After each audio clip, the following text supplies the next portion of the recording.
bilsin Allah.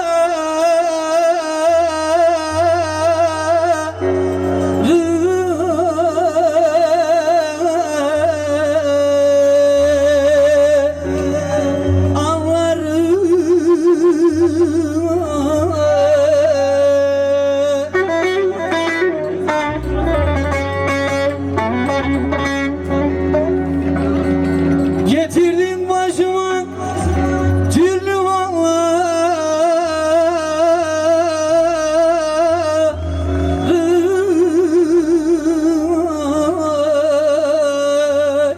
halları.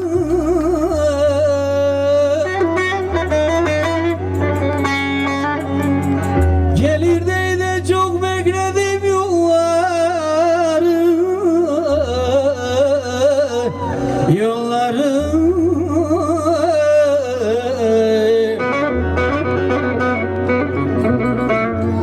Yoksa yemin bütün gelmemesine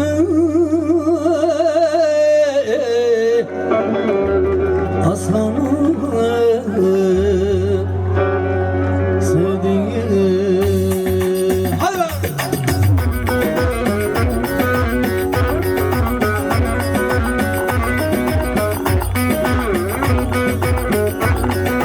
Ağalara, paşalara, küçülere, şişelere, macahlara, kucaklara, Türkçe'ye, Türkçe'ye yürü.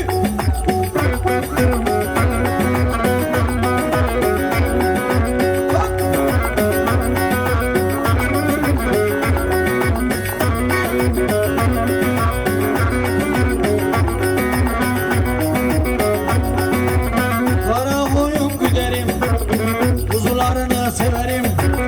Kara koyun güderim, kuzularını da alkışlar.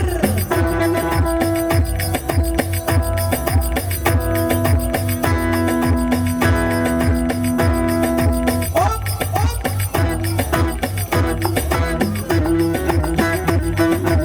6 aydır görünmüyor, neredeydin şekerim? Salla coşku salla, elleri salla. Salla aynen oluyor, çemberi bir genişletelim ağla. Ecikte uyanıyorlar.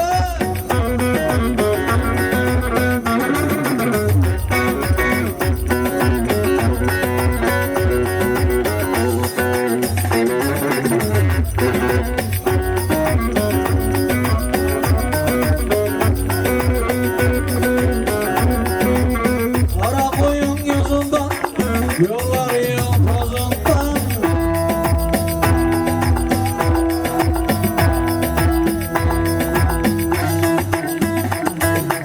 Çemberi genişletelim ağlar, sıkışmayalım. Yar üstüne yar seven ölmez ama da olur. Salla denem salla, elleri salla.